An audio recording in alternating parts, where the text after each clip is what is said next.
spinach. I don't know what Americans use.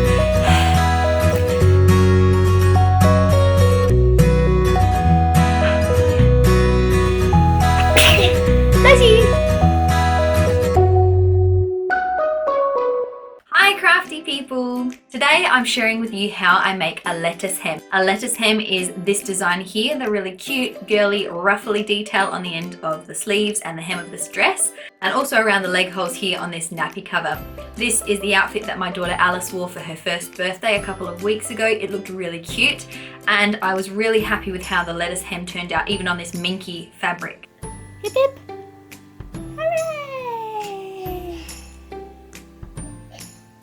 Today's tutorial is going to be a really easy one. It's actually so simple to create a lettuce hem. There are only 5 simple steps, and honestly, it is the easiest way to hem a stretchy fabric. So I'm really excited to share this tutorial with you today. If you've never been to this channel before, then welcome. This channel is all about motivating mums to make and mend. My name's Marie and I'm a mum to 3 kids and 1 on the way, due in February. Looking forward to sharing with you today how I make a lettuce hem. And if you make a lettuce hem on an item of clothing that you make, I'd love for you to tag me in what you've made on Instagram at mymum.marie so that I can see how you use this tutorial for your own sewing. So let's get making. My mum makes a lettuce hem.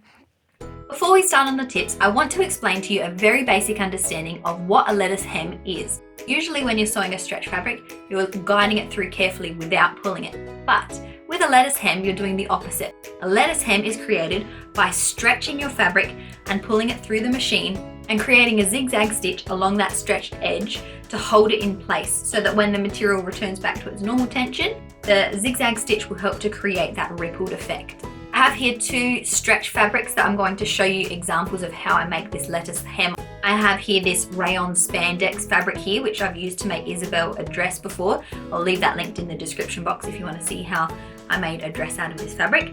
And I also have here this minky stretch fabric as well.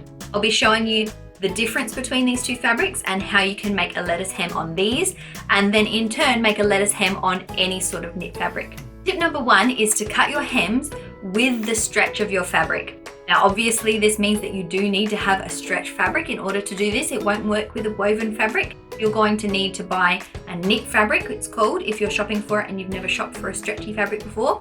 You want to make sure that the stretch of your fabric is going along the bottom of the hemline.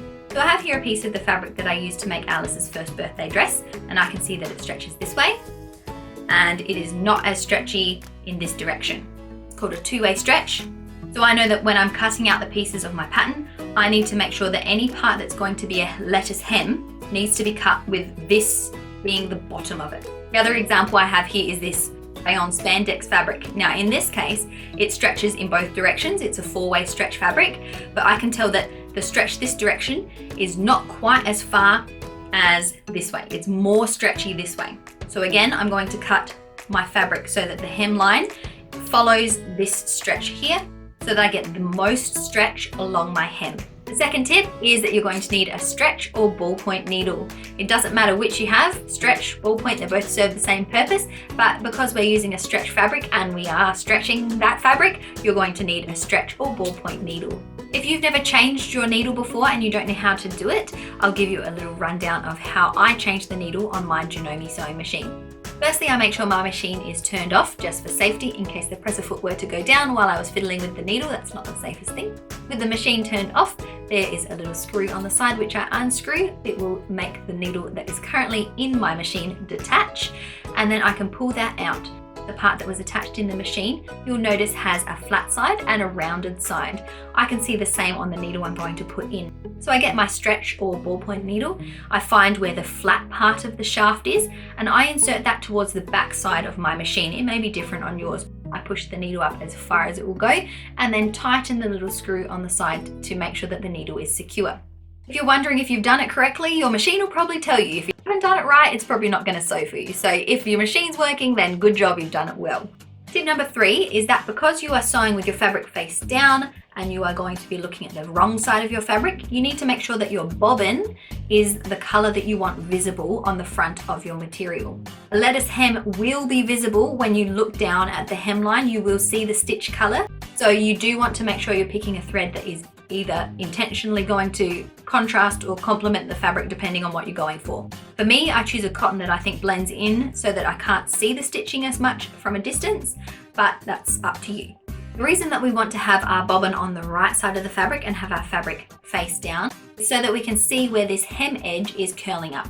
When you stretch a stretch fabric, it will curl onto itself. And as that happens, we want that curl to be on the back of our fabric, and we're going to sew that down to encase it into the seam. Some fabrics, when you stretch them though, it rolls towards the front. In that case, some people choose to fold it backwards and pin it, but really I choose to do this hem because it's easy. I don't like pins, so I just don't go for that. So what I do is, as I am sewing, I just fold it slightly towards the back, then stretch it.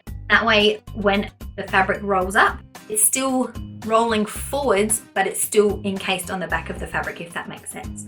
The fourth step is all about the settings on your sewing machine. Firstly, you'll need to set your sewing machine on a zigzag stitch, and then we're going to change the length and width of that zigzag to make it more specific. The length of your stitch needs to be something less than 1. So for me, on my machine, I use 0.3. Width of your stitch, you'll need it to be quite wide. I use a 5 on my machine, but anywhere between that 4 and 5 should be fine. I really recommend doing a few practice runs on some scrap fabric, changing the settings a few times and seeing what the best settings are for your machine and your specific fabric that you've chosen. Tip number 5, we're ready to start sewing. The most important thing to remember when sewing your lettuce hem is that you need to be stretching your fabric evenly and consistently the entire way around your hem. For me, I just choose to stretch my fabric as far as it'll go because that way I know that the whole thing will be even the whole way around. To make your lettuce hem, you're going to put your fabric underneath your presser foot and stretch it out before putting your presser foot down. That way your fabric will have rolled up a bit and it'll be set under your needle ready to sew your zigzag stitch with the roll already under it.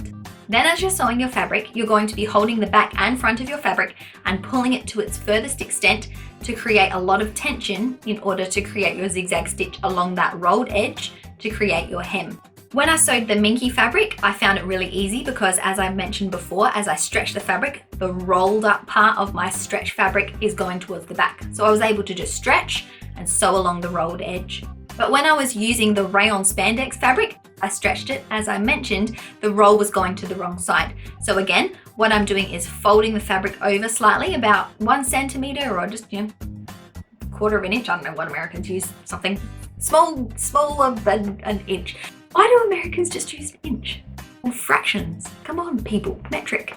Folding over the edge of my rayon spandex fabric 1 centimeter and then stretching from there so that as it rolls up, it's not going onto the front side of my fabric. I continue to fold, stretch, and sew through until I get back to the front. Once you get back around to the start again, then you're done and your hem is all complete. I really love using a lettuce hem. I think it looks so cute on sleeves, the bottom of skirts, and on the leg holes of this nappy cover. It's such a sweet touch to an item of clothing. I hope this tutorial has been useful for you. I would love for you to subscribe. It's free, you just have to click the button. About 90% of people that watch my videos aren't subscribed, and that's fine, but subscribing really does help me out.